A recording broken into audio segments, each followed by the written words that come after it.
alegria e satisfação que cumprimentamos os nossos amigos e irmãos do portal Escola Dominical com a gloriosa paz de nosso Senhor e Salvador Jesus Cristo.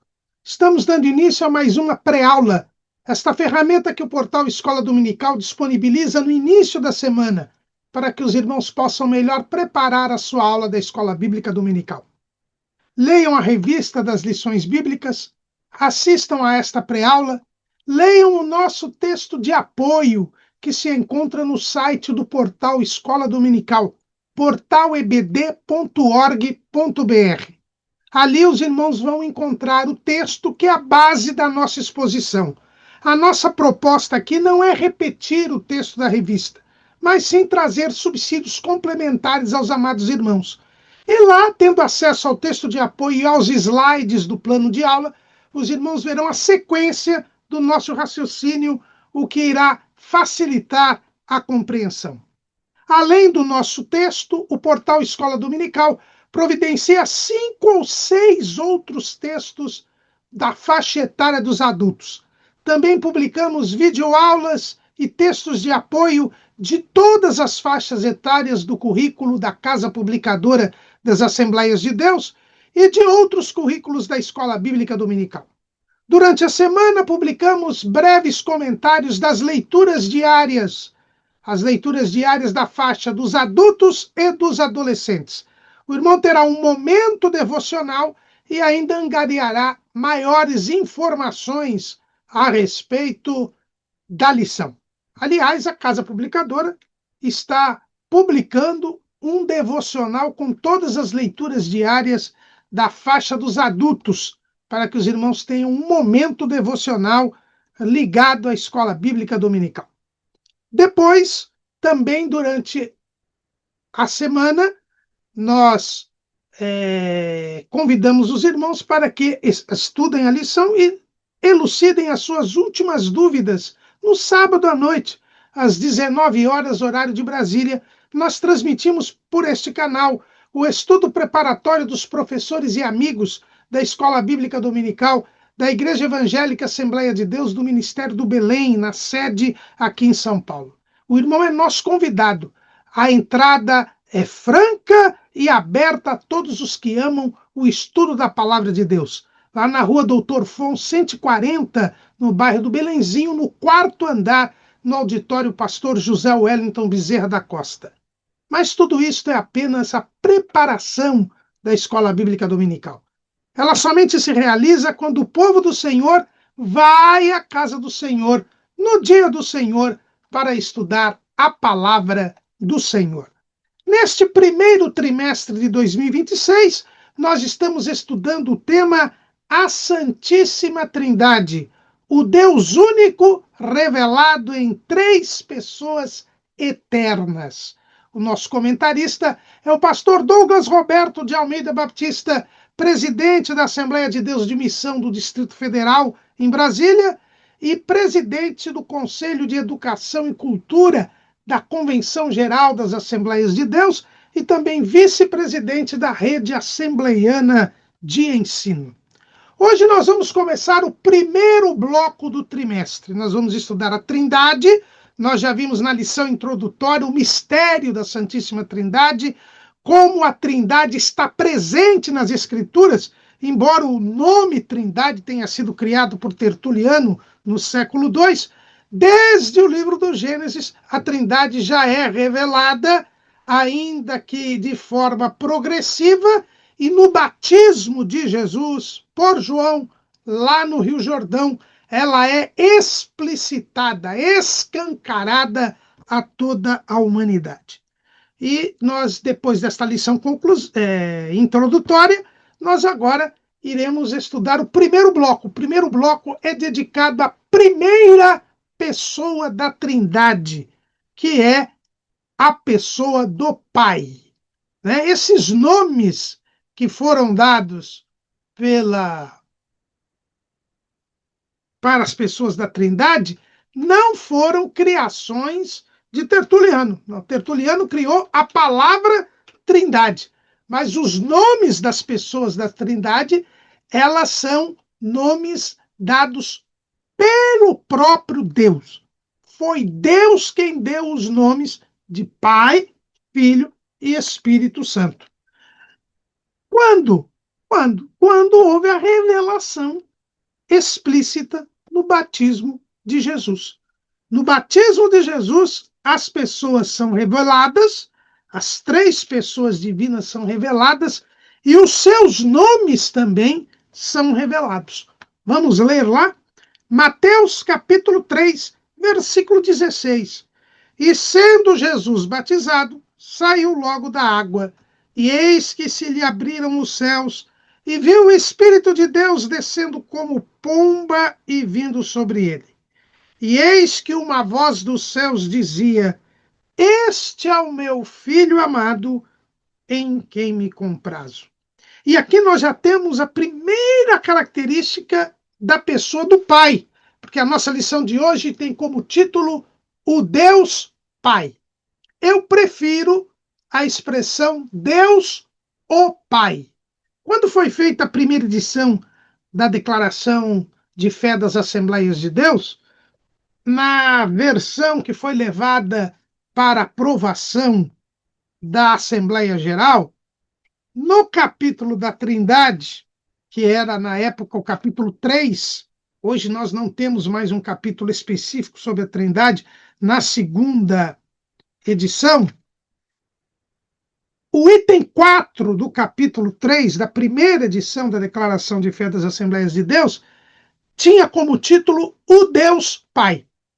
E eu estava na reunião ali que houve 34 propostas de alteração da declaração de fé, antes dela ser submetida ao plenário, e eu estava nessa reunião porque eu era autor de uma das propostas de modificação, e houve uma das propostas de modificação era tirar esta expressão, o Deus Pai, para não dar a ideia do triteísmo, né? Porque se você fala Deus Pai, Deus Filho, Deus Espírito Santo, você tem a ideia de que são três deuses. E nós já vimos na lição passada que o triteísmo é errado. A Bíblia não diz que há três deuses, a Bíblia diz que há um único Deus.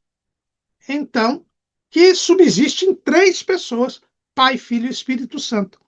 E essa proposta foi aceita. E então o título do capítulo 3, item 4, da primeira edição da Declaração de Fé das Assembleias de Deus, de 2017, em vez de o Deus Pai, passou a ter como título O Pai é Deus. Se os irmãos têm aí a primeira edição da Declaração de Fé, podem ver na página 42. E aqui, no título da lição, ficou o Deus Pai, e nós, não é errado, mas para que não haja margem para equívocos, eu prefiro a expressão Deus o Pai, que, aliás, é a expressão utilizada pelo nosso comentarista. Veja que o título das lições não é dado pelo comentarista, o título das lições é dado pela casa publicadora. Mas se os irmãos forem lá na revista, o item 1, o nosso comentarista, pastor Douglas Baptista, diz a identidade de Deus, o Pai. Então ele tomou o cuidado aí de usar esta expressão, Deus, o Pai, que eu também prefiro. Tanto que o Catecismo Menor de Martinho Lutero, ele usa a expressão Deus Pai, Deus Filho e Deus Espírito Santo. Mas eu prefiro a expressão Deus o Pai. Então, como nós estávamos dizendo aqui, antes desta pequena digressão do título da lição Deus o Pai, nós vemos que as palavras da Trindade, né, os nomes das pessoas divinas, os nomes das pessoas divinas foram dadas pelo próprio Deus. Então, a voz que veio do céu disse: Este é o meu filho amado. Então, a voz que veio do céu. E aqui nós já vemos que a pessoa do Pai, ela é chamada de primeira pessoa da Trindade. Por quê? O Catecismo Maior de Pio X, esse foi um catecismo feito pelo Papa Pio X, que foi o primeiro Papa do século XX na Igreja Romana. Ele era muito preocupado com a doutrina católica, né? E ele mandou fazer esse catecismo, ele aprovou esse catecismo que foi feito a seu pedido, e nós vamos usá-lo durante o trimestre. Não fiquem, eu não virei católico, não. É porque ele é feito de perguntas e respostas muito diretas, e são sintéticas as respostas, e nessa parte da Trindade a doutrina católica não está errada, porque a doutrina católica, nessa parte da Trindade, ela segue a Bíblia Sagrada. Então, como nós temos a Bíblia como nossa única regra de fé e prática, o que está de acordo com a Bíblia nós podemos usar. E esse Catecismo Maior de Pio X, ele diz assim: o Pai é a primeira pessoa da Trindade porque não procede de outra pessoa, mas é o princípio das duas outras pessoas, que são o Filho e o Espírito Santo. Uma característica do Pai é que dele parte a iniciativa das ações divinas. Ele é o princípio sem princípio. É outra expressão também muito feliz aqui do Catecismo Maior de Pio X, né? Ele é o princípio das outras duas pessoas. Quer dizer, não que ele é o começo das outras duas pessoas, mas numa ordem de função, numa ordem de atividades, sempre se começa pelo Pai. O Pai é o princípio das outras, é o iniciador, é a pessoa que dá o início às ações divinas. E é o que acontece aqui no batismo de Jesus. Uma voz do céu. Tudo começa a revelação com a voz. A voz do céu diz: este é o meu filho amado, em quem me comprazo. Então ali eu tenho a identificação de Jesus como o Filho e a identificação do Pai como Pai. Por quê? Porque quem tem filho? O Pai. Se ele diz: este é o meu filho amado, é porque ele é o Pai e Jesus é o Filho. E alguém pode dizer: e onde está o nome do Espírito Santo?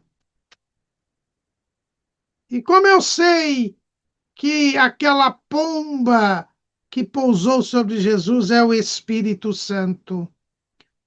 A resposta está no Evangelho segundo João, capítulo 1, versículo 32. E João testificou dizendo: eu vi o Espírito descer do céu como uma pomba e repousar sobre ele. E eu não o conhecia, mas o que me mandou a batizar com água, esse me disse: sobre aquele que vires descer o Espírito e sobre ele repousar, esse é o que batiza com o Espírito Santo. E eu vi e tenho testificado que este é o Filho de Deus. Então foi João quem identificou a pomba como o Espírito Santo. E ele ainda testificou que Jesus era o Filho. Então, neste batismo de Jesus, nós temos a revelação não só da Trindade, não só das três pessoas que são distintas, porque a voz estava no céu, a pomba desceu do céu e pousou sobre Jesus, e Jesus estava saindo da água. Então as pessoas são distintas, não é um modo de manifestação, como dizem os modalistas, também chamados como unicistas, né, que dizem que uma vez Deus aparece como Pai, outra vez Deus aparece como Filho, e outra vez Deus aparece como Espírito Santo. Aqui isso se desmonta, porque senão a voz saía, virava a pomba e depois virava o homem. E como é que a pomba pousou sobre o homem? E como é que a voz foi falada enquanto a pomba estava sobre o homem? Não tem sentido o modalismo ou unicismo. São três pessoas distintas, embora iguais, como diz o cremos da Declaração de Fé das Assembleias de Deus, o item 2, embora iguais em poder, glória e majestade. Tudo começa pelo Pai, a voz que veio do céu.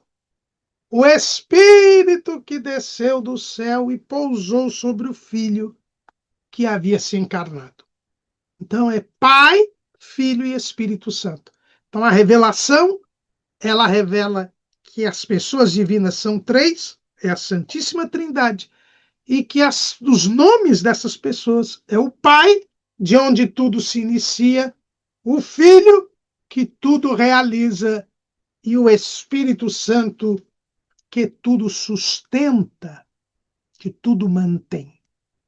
Então aqui nós temos a identificação dos três nomes das pessoas divinas. Então, quando nós chamamos Deus de Pai, nós não chamamos Deus de Pai porque Tertuliano deu o nome de Pai. Nós não chamamos Deus de Pai porque a interpretação é que ele é um pai. Não, é porque a Bíblia, a revelação de Deus ao homem, as Escrituras, o próprio Deus disse que ele era Pai, Filho e Espírito Santo. A voz que veio do céu se identificou como o Pai. E se ele se identificou como o Pai, é porque ele disse que aquele que saía da água era o Filho.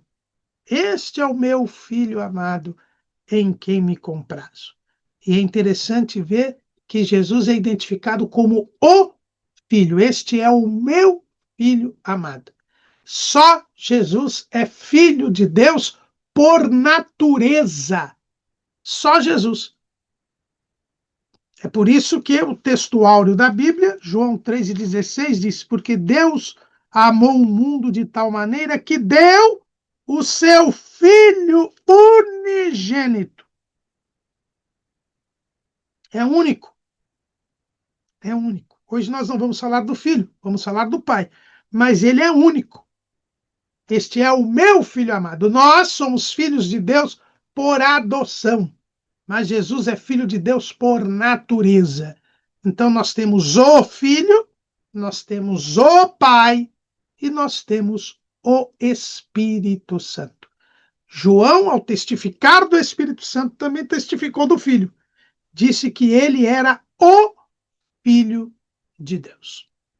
Então, daqui nós já temos então a identificação das três pessoas divinas, e a primeira pessoa que nós vamos estudar é a pessoa do Pai, porque na ordem funcional, na ordem lógica, nós temos o Pai como o iniciador das ações divinas. É o iniciador das ações divinas. E quando o Pai diz: este é o meu Filho amado, em quem me comprazo, quer dizer, em quem eu tenho agrado, em quem eu me agrado, nós já vemos que o Filho agrada o Pai. Quando é que um filho agrada o Pai? Quando lhe honra, porque o que Deus exige do filho em relação ao Pai? A honra. Um dos mandamentos, um dos 10 mandamentos, Êxodo capítulo 20, versículo 12. Honra a teu pai e a tua mãe, para que se prolonguem os teus dias na terra que o Senhor teu Deus te dá. Nós devemos honrar o pai e a mãe. O filho agrada o pai porque está honrando o pai. Este mandamento é repetido pelo apóstolo Paulo. É algo que continua valendo, porque é um mandamento de Deus. Efésios capítulo 6. Vós, filhos, sede obedientes a vossos pais no Senhor, porque isto é justo. Honra a teu pai e a tua mãe, que é o primeiro mandamento com promessa, para que te vá bem e vivas muito tempo sobre a terra. Eu agrado o Pai quando eu honro o Pai. Eu agrado o Pai quando eu obedeço ao Pai. Jesus é o Filho que agrada ao Pai. Por quê? Porque ele veio para a terra para realizar a obra planejada pelo Pai. A salvação, ela foi planejada pelo Pai. O planejamento é o primeiro ato de um plano. O plano da salvação. Por isso que a salvação é chamada o plano da salvação. Quem planejou a salvação foi o Pai. Porque Deus amou o mundo de tal maneira. Então, o amor de Deus, e Deus aqui é Pai, Filho e Espírito Santo. Deus amou o homem e resolveu salvá-lo. E essa salvação começa com um ato do Pai. Porque Deus amou o mundo de tal maneira que deu o seu Filho unigênito. Deu o Filho. Quem deu? O Filho. Se tem filho é porque tem pai. Então, quem deu o Filho foi o Pai. O Pai enviou o Filho. É o tema da nossa próxima lição. Ele enviou o Filho. Tudo começa no planejamento. O Pai dá o Filho. O Pai envia o Filho. Tanto que Jesus, por diversas vezes, no Evangelho, segundo escreveu João, que é o Evangelho que mostra que Jesus é Deus, ele diz que foi enviado pelo Pai. João capítulo 5, versículo 23. Para que todos honrem o Filho como honram o Pai. Quem não honra o Filho, não honra o Pai que o enviou. Então aqui, Jesus mostra que como filho, ele estava a honrar o Pai.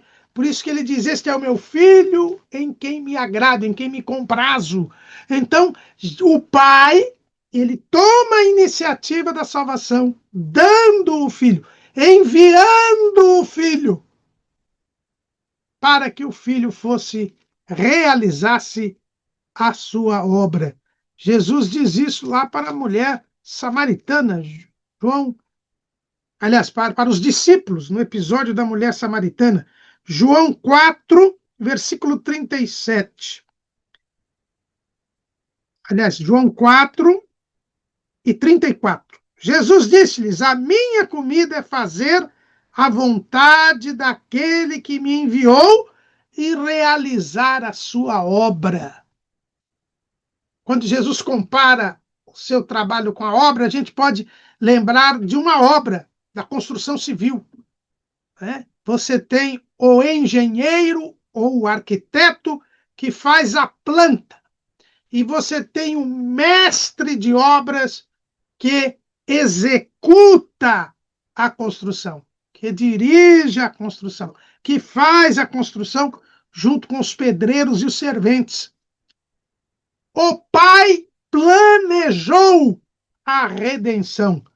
Quem diz isso é a nossa declaração de fé. A declaração de fé, lá no capítulo 2, sobre Deus, na segunda edição, capítulo 2, na página 40, diz: o Pai planejou a redenção. E dá como exemplo, e dá como base bíblica para essa afirmação, porque a nossa declaração de fé, como toda declaração de fé, faz afirmações decorrentes do estudo, da interpretação das Escrituras, mas traz sempre a base bíblica. E a base bíblica para dizer o Pai planejou a redenção é Tito, a Epístola de Paulo a Tito, capítulo 1, versículo 2. Eu vou ler os dois primeiros versículos para que os irmãos tenham conhecimento.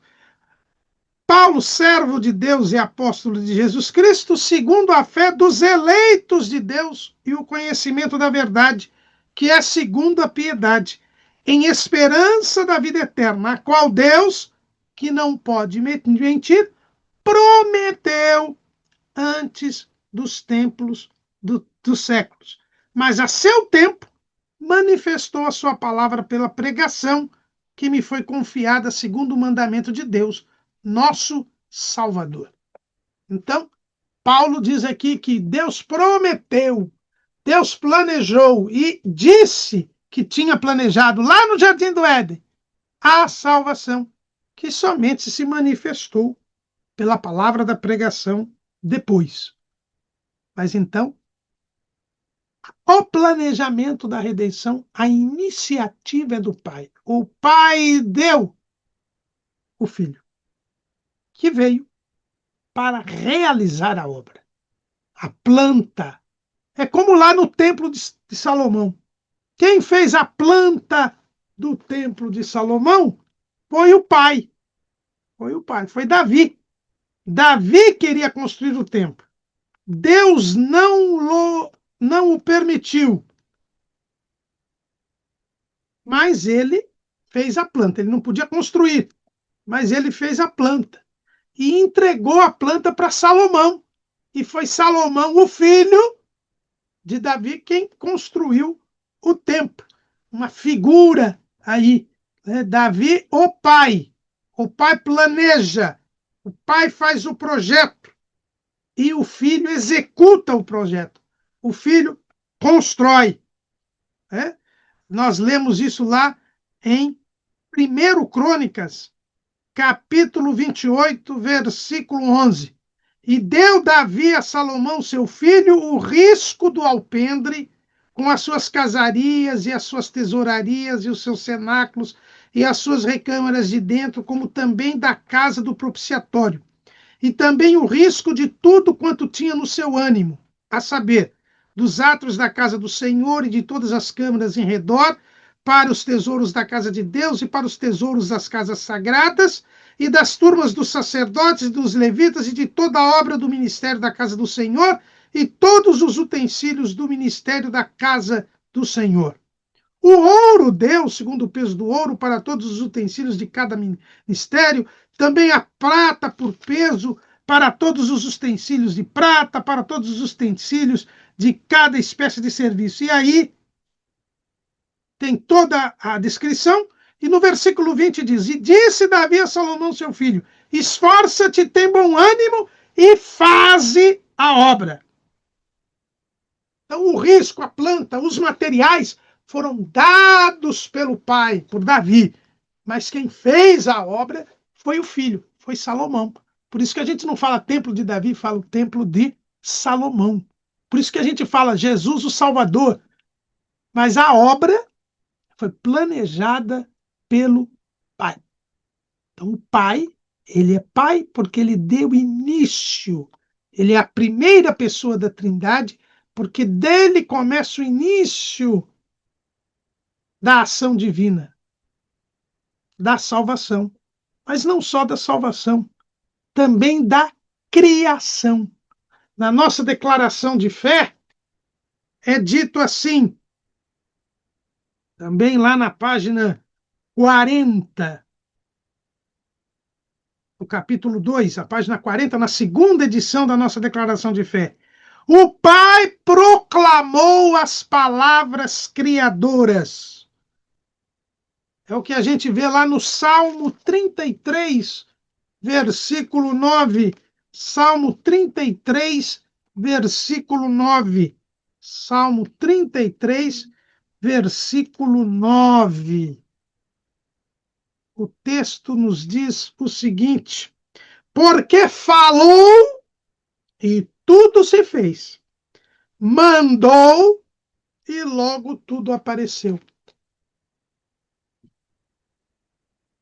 Gênesis 1 e 3, e disse Deus, haja luz, e houve luz.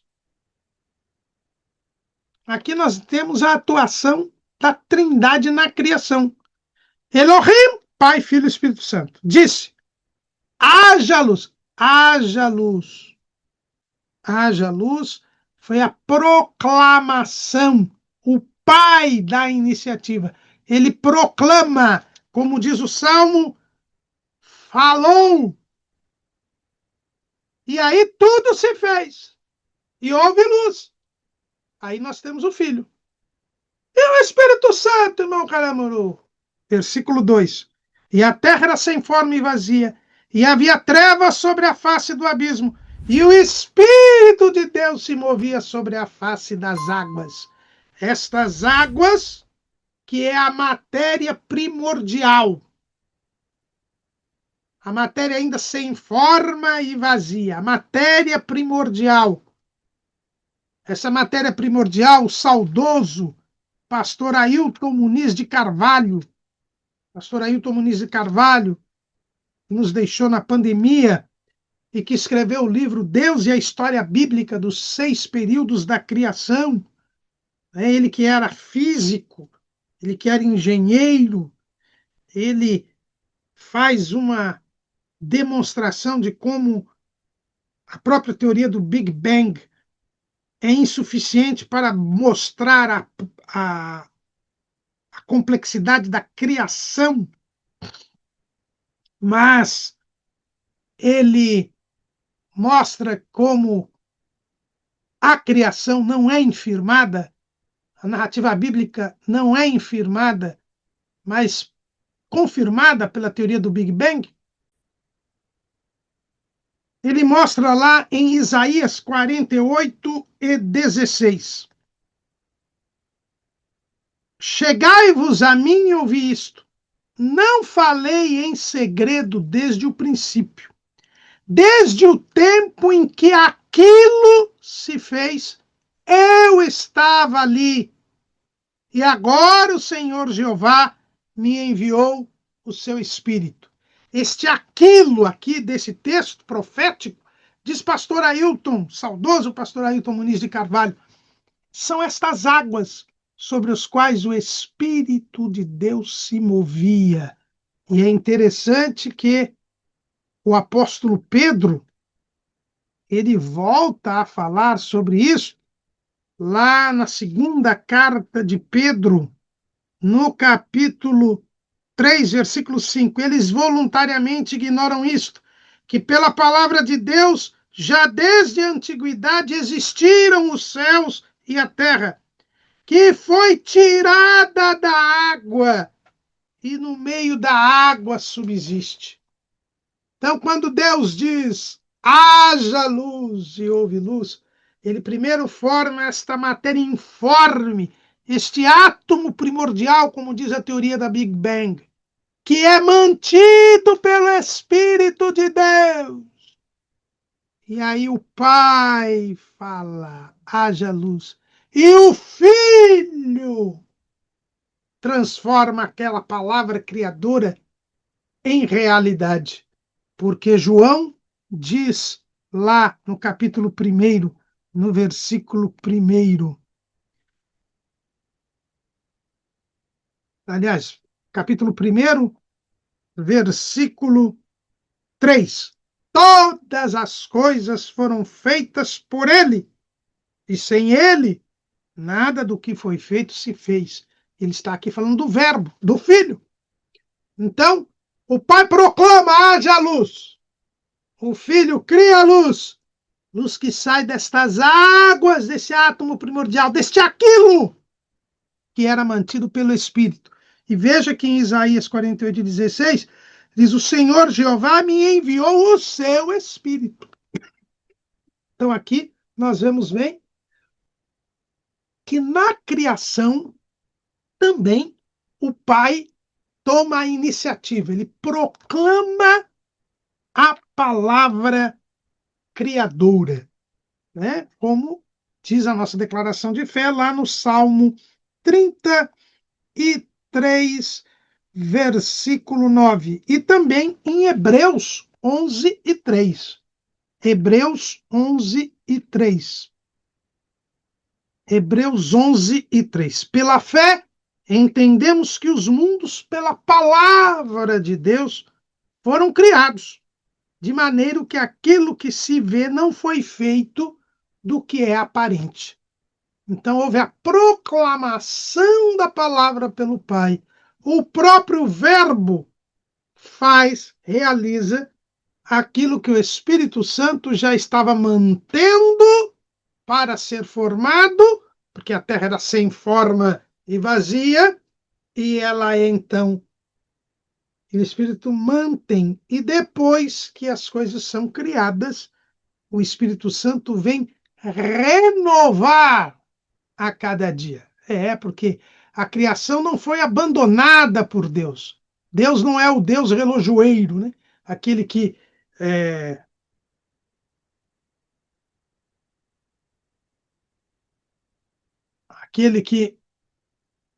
faz o relógio, não, o relojoeiro faz o relógio e o relógio não mais precisa do relojoeiro para ficar andando, né? Só da corda. Deus não é o Deus relojoeiro. Ele mantém a sua criação. E quem é que renova a face da terra? É o Espírito Santo. Salmo 104, versículo 30. Envias o teu Espírito e são criados, e assim renovas a face da terra. Então, o Pai, ele sempre tem a iniciativa das ações divinas. A iniciativa na criação, proclamando a palavra criadora. A iniciativa na salvação, planejando a redenção. E a iniciativa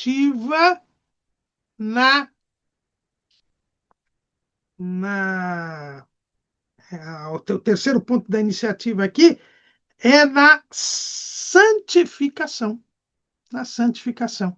A iniciativa da santificação começa pelo Pai. Quando Jesus faz lá na oração sacerdotal, João 17, versículo 17, santifica-os na verdade, a tua palavra é a verdade. A santificação começa através do Pai. O Pai, feita a obra da salvação, a santificação começa através do Pai. O Pai dá a palavra. Santifica-os na verdade, a tua palavra. Então, a iniciativa da santificação se dá na palavra e depois é complementada pelo Filho, pelo exemplo, porque ele se santifica a si mesmo. É o capítulo 17, versículo 19. E por eles me santifico a mim mesmo, para que também eles sejam santificados na verdade. Então, a santificação começa pelo Pai, depois vai para o Filho, pelo exemplo, e depois vai para o Espírito Santo, que por isso mesmo ele é chamado lá em Romanos, capítulo 1, versículo 4. Declarado Filho de Deus em poder, segundo o Espírito de santificação, pela ressurreição dos mortos, Jesus Cristo, nosso Senhor. O Espírito Santo, ele promove a santificação. E é interessante, o Pai, ele traz a santificação posicional, quer dizer, ele nos coloca no lugar de santos. Ele nos coloca no lugar de santos. Como é que ele faz isso? Efésios, capítulo 1. Efésios, capítulo 1. Versículo 3. Bendito o Deus e Pai de nosso Senhor Jesus Cristo, o qual nos abençoou com todas as bênçãos espirituais nos lugares celestiais em Cristo, como também nos elegeu nele antes da fundação do mundo, para que fôssemos santos e irrepreensíveis diante dele em amor. E nos predestinou para filhos de adoção por Jesus Cristo para si mesmo, segundo o beneplácito de sua vontade, para louvor e glória da sua graça, pela qual nos fez agradáveis a si no amado. Então a santificação começa por onde? Em primeiro lugar, por ter Deus iniciado o processo da salvação. Nós já vimos que é ele quem dá início ao processo da salvação. E não há santificação sem salvação. A santificação é uma das fases do processo da salvação.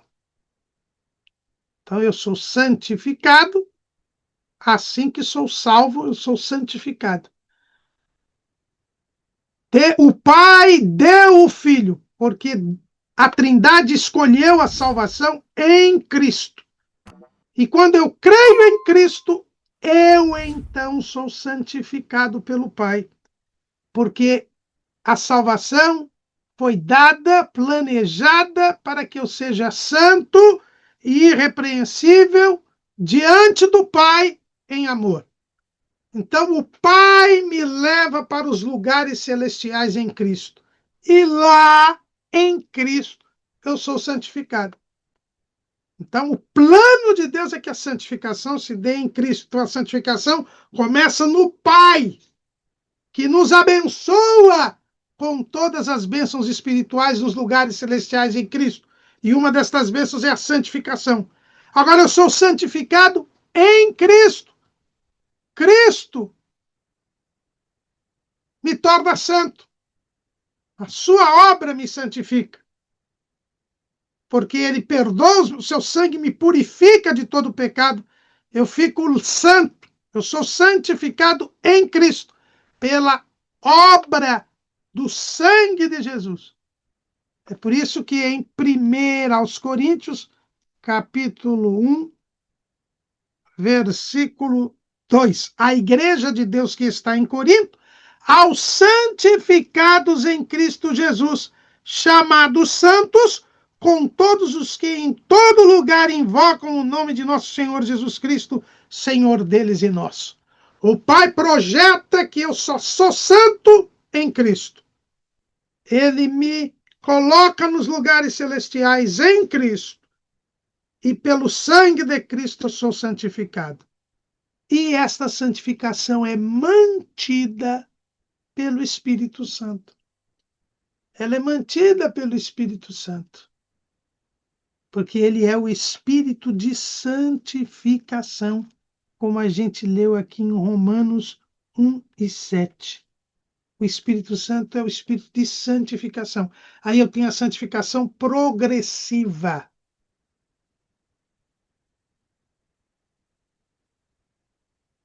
O Espírito Santo mantém.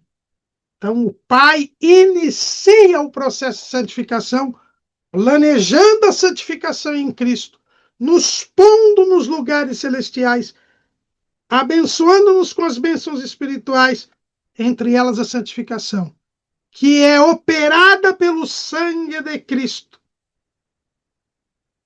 que nos purifica de todo pecado, e é mantida pelo Espírito Santo durante a nossa peregrinação terrena. Então, mais uma vez aqui, o Pai é a primeira pessoa da Trindade.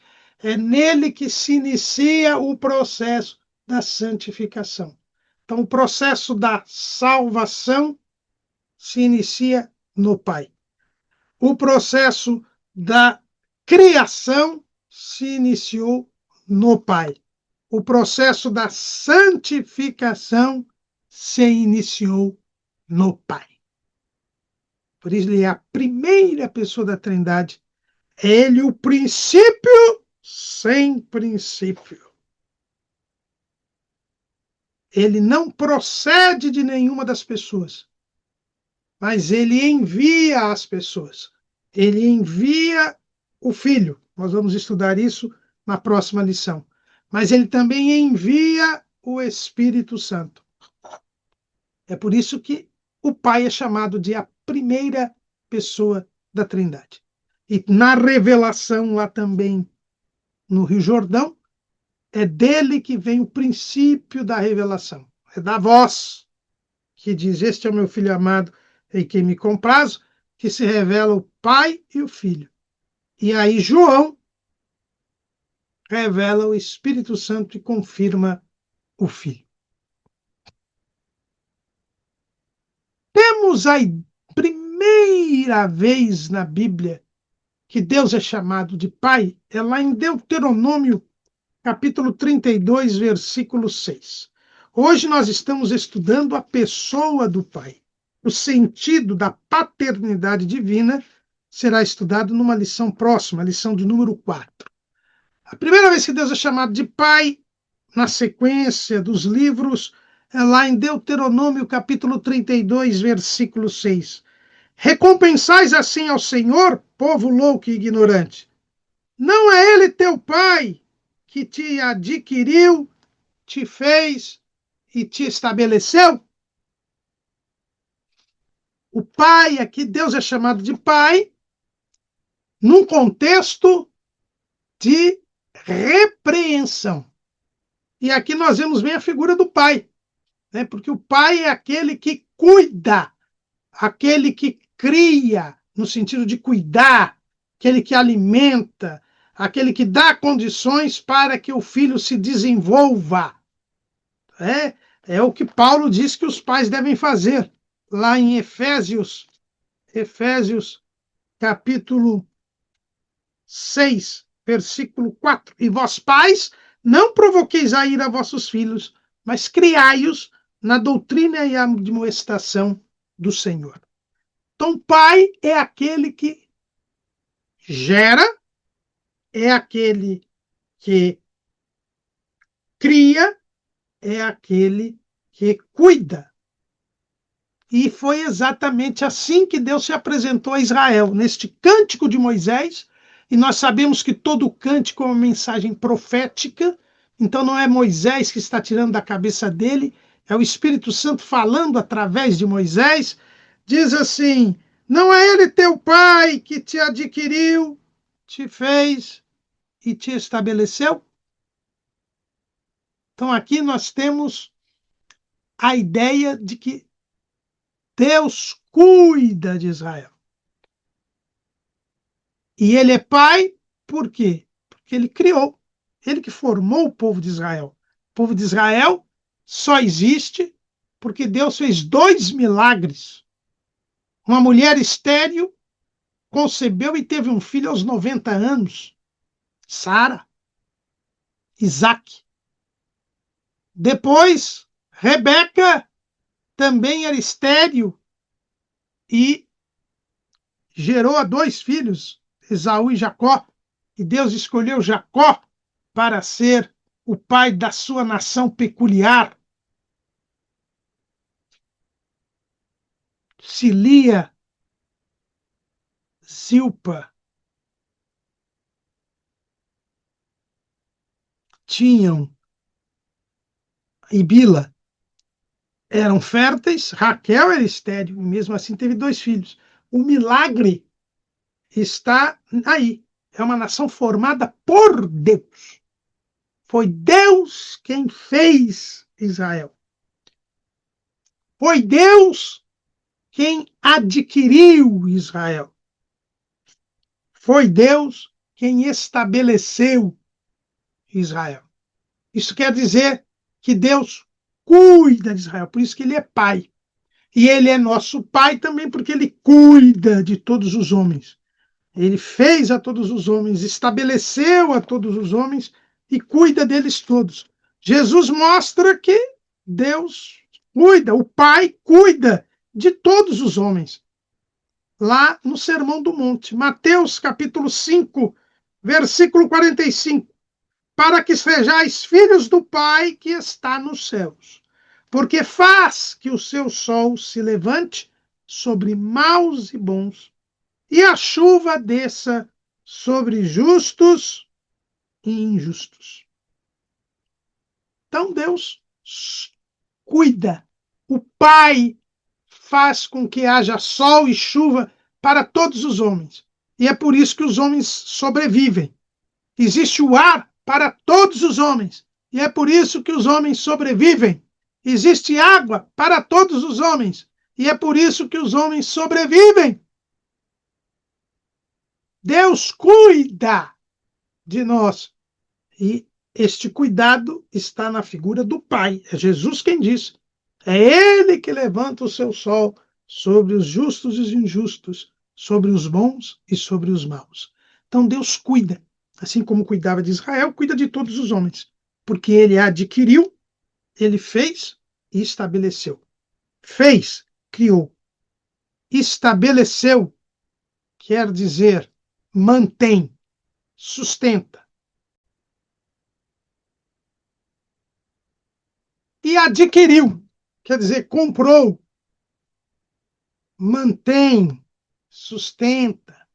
É a palavra aí no original para essa palavra, né? Caná, quer dizer provoca ciúmes, compra, resgata, né? Recupera, né? Então, esse é o sentido aí. Ele é pai porque ele cuida, ele toma cuidado de tudo. Então, aqui nós temos a primeira explicação aí, a primeira menção no texto bíblico na ordem dos livros. No livro de Jó, nós vemos também Eliú, um dos amigos de Jó, aquele amigo enigmático de Jó, né? Que não foi repreendido por Deus pelo que ele falou a respeito de Deus. Deus não aceitou o que ele faz. Bildad e Zofar falaram a respeito de Deus. Eliú errou no que ele falou a respeito de Jó, mas porque dizia que Jó tinha pecado e Jó não tinha pecado. Mas a respeito do que ele falou de Deus, ele não foi repreendido por Deus. Então, aquilo que Eliú falou a respeito de Deus deve ser considerado como correto. E ele chama Deus de Pai, lá em Jó 34 e 36. Ele diz assim: Pai meu, provado seja Jó até o fim, pelas suas respostas próprias de homens malignos. Porque ao seu pecado acrescenta transgressão. Entre nós bate as palmas e multiplica contra Deus as suas razões. Aqui, Eliú, embora esteja errado com relação a Jó, ele chama Deus de pai, porque sabia que Deus estava provando Jó. Ou seja, tomando cuidado de Jó, cuidando de Jó. Eliú não via aí um castigo, mas uma provação. Não só um castigo, mas uma provação. Então, aqui também, Eliú tem a ideia do pai como sendo aquele que cuida, aquele que tem cuidado. Né? O próprio Deus diz que, quando no pacto davídico, quando ele diz a Davi que da sua descendência viria o Messias, ele diz que ele cuidaria do filho que construiria o templo, Salomão, como um pai. Ou seja, querendo o bem de Salomão. O texto você encontra lá no segundo livro de Samuel, capítulo 7, versículo 14. Capítulo 7, versículo 14. Eu lhe serei por pai, e ele me será por filho. E se vier a transgredir, castigá-lo-ei com vara de homens e com açoites de filhos de homens. Mas a minha benignidade se não apartará dele, como a tirei de Saul, a quem tirei de diante de ti. Então, Deus seria como pai para Salomão. Por quê? Porque, embora o castigasse, não tiraria dele a benignidade. É por isso que nós cremos que o texto bíblico aí, não é que nós cremos, o texto bíblico diz exatamente que Salomão foi salvo. Muita gente coloca em dúvida a salvação de Salomão, mas o texto é bem claro. Deus não tiraria a benignidade de Salomão como tirou de Saul. Saul foi rejeitado, Saul se perdeu, mas Deus não agiria assim com Salomão. Então, quando Deus é pai, a pessoa do pai, ela toma a iniciativa da benignidade divina.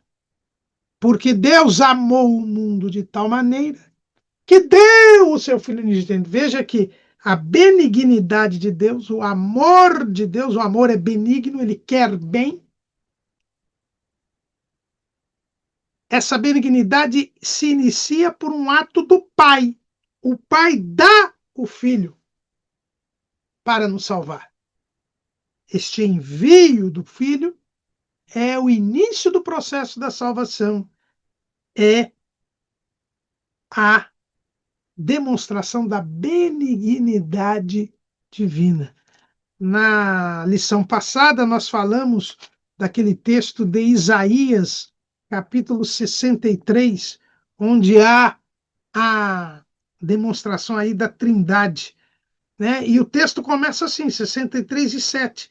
As benignidades do Senhor mencionarei, e os muitos louvores do Senhor, consoante tudo que o Senhor nos concedeu, e a grande bondade para com a casa de Israel. Então começa a benignidade na concessão do Senhor. Deus dá a quem? O Salvador, que é mencionado no versículo 8. Porque o Senhor dizia, certamente eles são meu povo, filhos que não mentirão.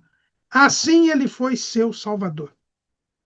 Né? Então, Salvador aí é o Filho, que realiza a obra arquitetada, planejada pelo Pai.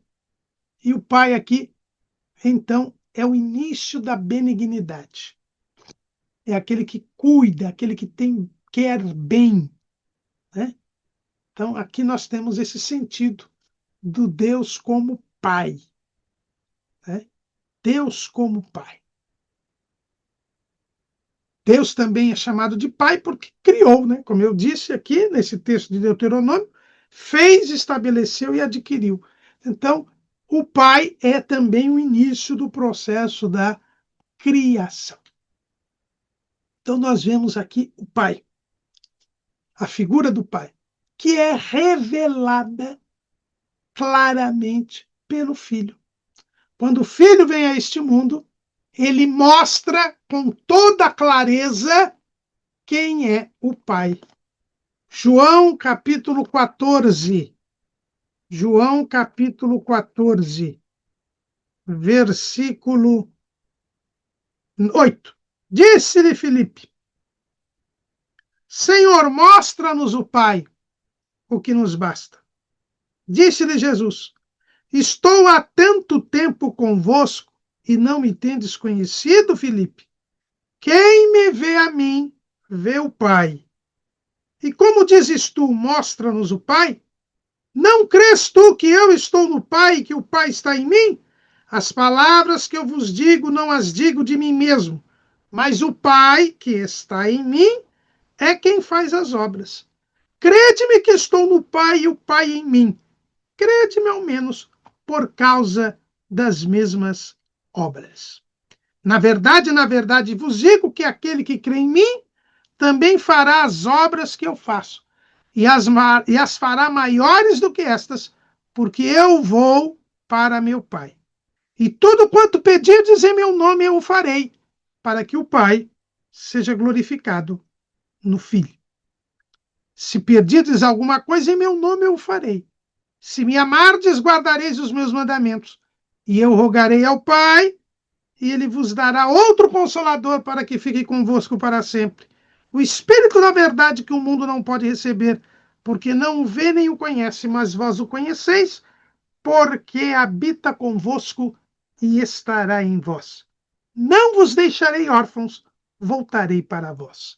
Eu li aqui de João 14, dos versículos 8 até o 17. Mais uma vez aqui a Trindade, Pai, Filho e Espírito Santo. Jesus revelou o Pai de forma plena. Quem vê o Filho vê o Pai. O Pai não é o Filho não é o Pai. Quem vê o Pai vê o Filho. Ele diz, vou para o Pai, então ele não é o Pai. O Pai está nele e ele no Pai, mas ele não é o Pai, nem o Pai é o Filho. Nem o Espírito Santo. Porque ele ia rogar ao Pai que mandasse o Espírito Santo. As pessoas são distintas, mas é um único Deus apenas. O Pai é revelado pelo Filho. Veja que aqui nós falamos algumas coisas a respeito do Pai. E o que falamos a respeito do Pai, muito foi revelado pelo Filho. Quem foi que disse que o Pai levanta o seu sol sobre justos e injustos e a sua chuva sobre bons e maus? Foi o Filho, foi Jesus quem falou no Sermão do Monte. A gente leu aqui em Mateus 5,45. Quem foi que disse que veio fazer a vontade do Pai? O Filho. Quem foi que disse que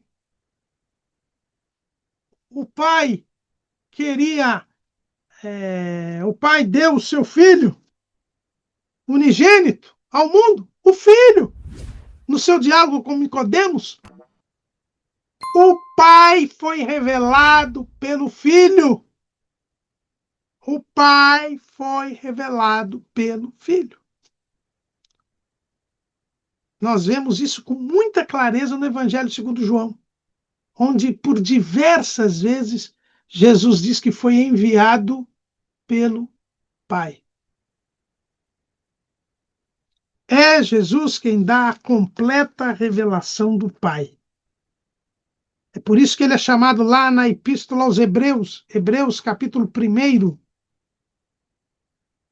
havendo Deus antigamente falado muitas vezes e de muitas maneiras aos pais pelos profetas, a nós falou-nos nestes últimos dias pelo Filho, a quem constituiu herdeiro de tudo, por quem fez também o mundo, o qual, sendo o resplendor da sua glória e a expressa imagem da sua pessoa, a expressa imagem da pessoa do Pai é o Filho, e sustentando todas as coisas pela palavra do seu poder, havendo feito por si mesmo a purificação dos nossos pecados, olha o que nós falamos ali na santificação, planejada, arquitetada pelo Pai, que nos coloca nos lugares celestiais em Cristo, mas feita a purificação pelo sangue de Cristo, é o Filho, e mantida pelo Espírito Santo, assentou-se à destra da majestade nas alturas. Então, o Filho revela o Pai. O Filho revela o Pai. E é por isso que o Filho nos ensina a orar ao Pai.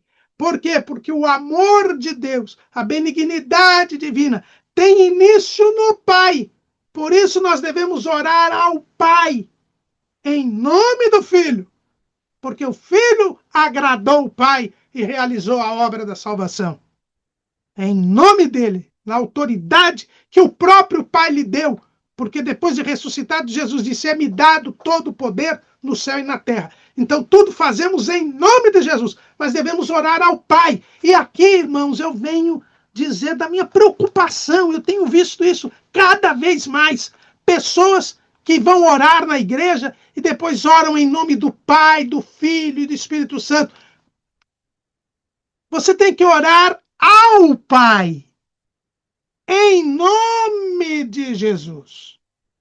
Quando Jesus nos ensinou a orar, ele disse, Mateus capítulo 6, versículo 9.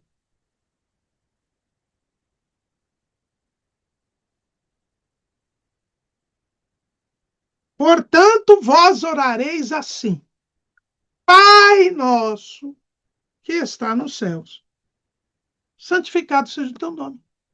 Nós temos que orar ao Pai.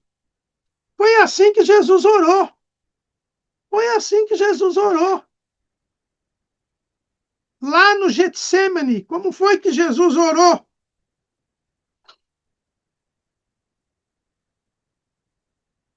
Lucas, capítulo 22, versículo 41. E apartou-se dele cerca de um tiro de pedra, e pondo-se de joelhos orava, dizendo, Pai, se queres, passa de mim este cálice. Todavia não se faça a minha vontade, mas a tua. Qual foi a última oração de Jesus na cruz? Lucas 24 e 46. E clamando Jesus com grande voz, disse, Pai, nas tuas mãos entrego o meu espírito. Nós devemos orar ao Pai, em nome de Jesus. Por que em nome de Jesus? Porque Jesus mandou assim. Jesus mandou assim. Vamos lá? Ver o texto?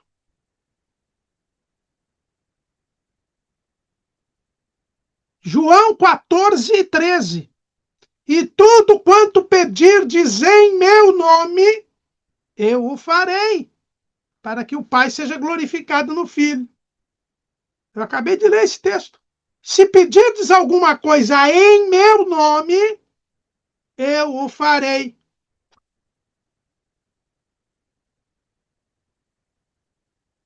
João 16:23. E naquele dia nada me perguntareis.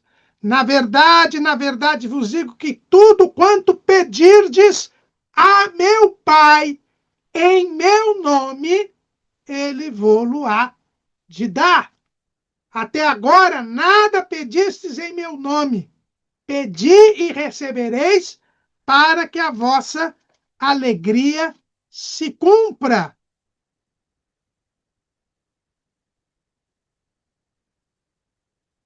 26. Naquele dia pedireis em meu nome, e não vos digo que eu rogarei por vós ao Pai, pois o mesmo Pai vos ama, visto como vós me amastes e cresces que saí de Deus.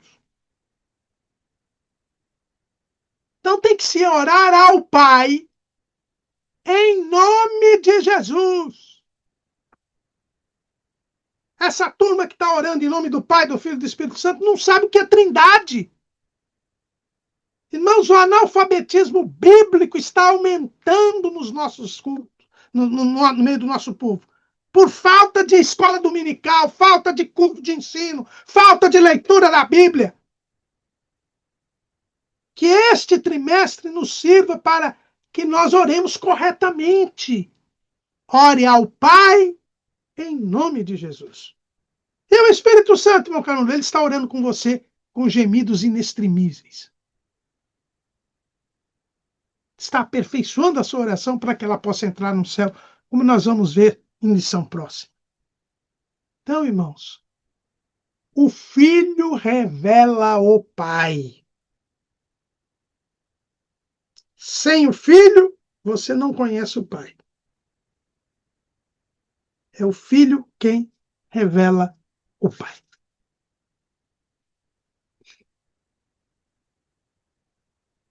Na igreja primitiva, os textos do Novo Testamento nos mostram claramente que os apóstolos tinham toda a consciência a respeito da Trindade, a respeito do Pai. Você vê todas as cartas de Paulo, ele começa falando do Pai e do Filho. Em todas as igrejas, todas as cartas.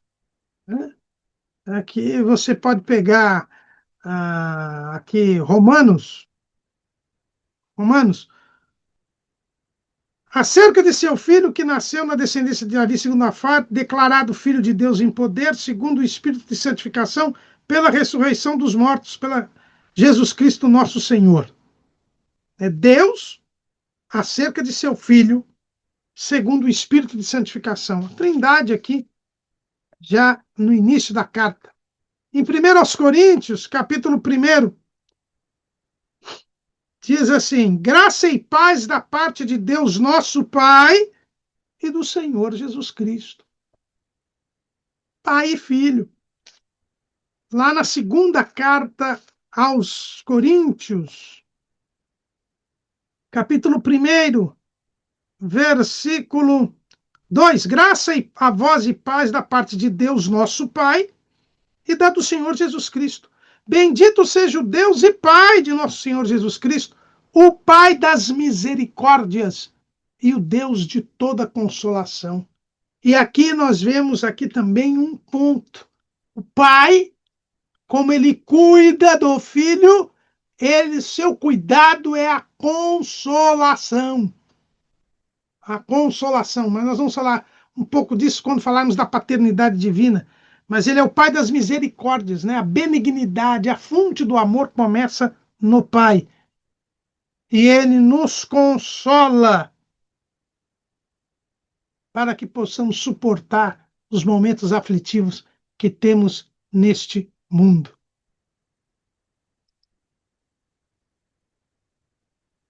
Ele é Pai porque nos gera de novo, né? Nós já vimos que o Pai é quem gera. E ele nos gera de novo, a geração espiritual, a geração da salvação. 1 de Pedro 1, 3 e 4. Bendito seja o Deus e Pai de nosso Senhor Jesus Cristo, que segundo a sua grande misericórdia nos gerou de novo para uma viva esperança pela ressurreição de Jesus Cristo dentre os mortos, para uma herança incorruptível e incontaminável e que se não pode murchar, guardada nos céus para vós. Quem nos gera de novo é o Pai. O Pai nos gera pela obra salvífica de Cristo. Quando cremos em Jesus, a regeneração, o novo nascimento é obra do Pai, porque é Ele quem gera.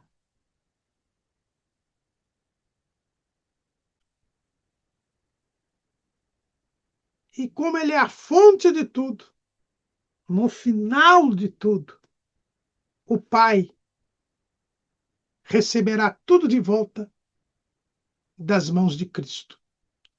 1 aos Coríntios, capítulo 15. 1 aos Coríntios, capítulo 15, versículo 24. Depois virá o fim, quando tiver entregado o reino a Deus. E quando houver aniquilado todo o império e toda potestade e força, porque convém que reine até que haja posto a todos os inimigos debaixo dos seus pés. Ora, o último inimigo que há de ser aniquilado é a morte, porque todas as coisas sujeitou debaixo de seus pés. Mas quando diz que todas as coisas lhe estão sujeitas, claro está que se excetua aquele que sujeitou todas as coisas. E quando todas as coisas lhe estiverem sujeitas, então também o mesmo Filho se sujeitará àquele que todas as coisas lhe sujeitou, para que Deus seja tudo em todos.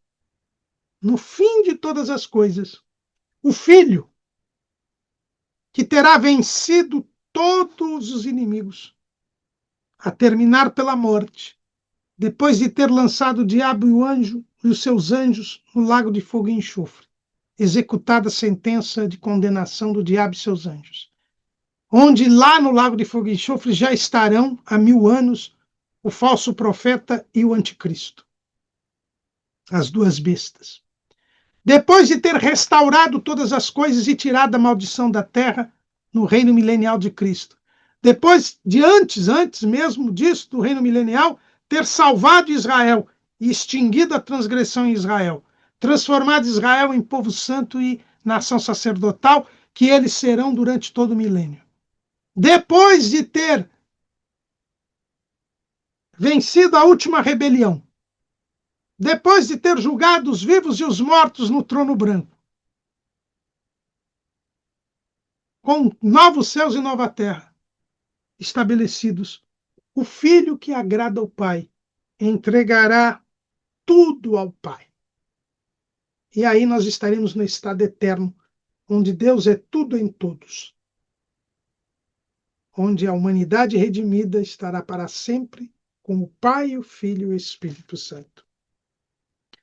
O Filho agradou tanto ao Pai, que se sujeita ao Pai no sentido de entregar ao Pai aquilo que lhe foi entregue, para que haja perfeita unidade, mantida a distinção das pessoas.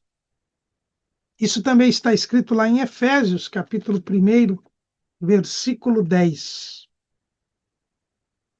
De tornar a congregar em Cristo todas as coisas, na dispensação da plenitude dos tempos, tanto as que estão nos céus, como as que estão na terra.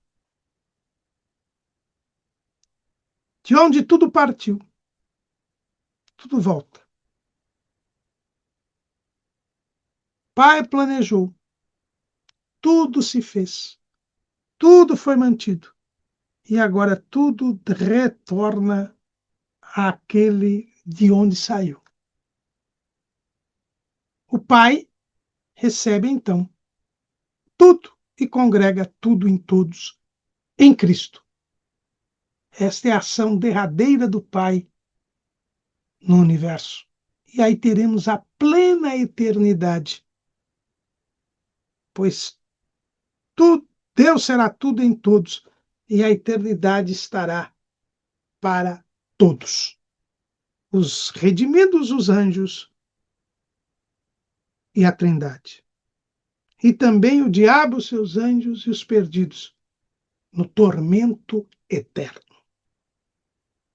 Este é o Pai, o iniciador de todas as ações divinas. Amém.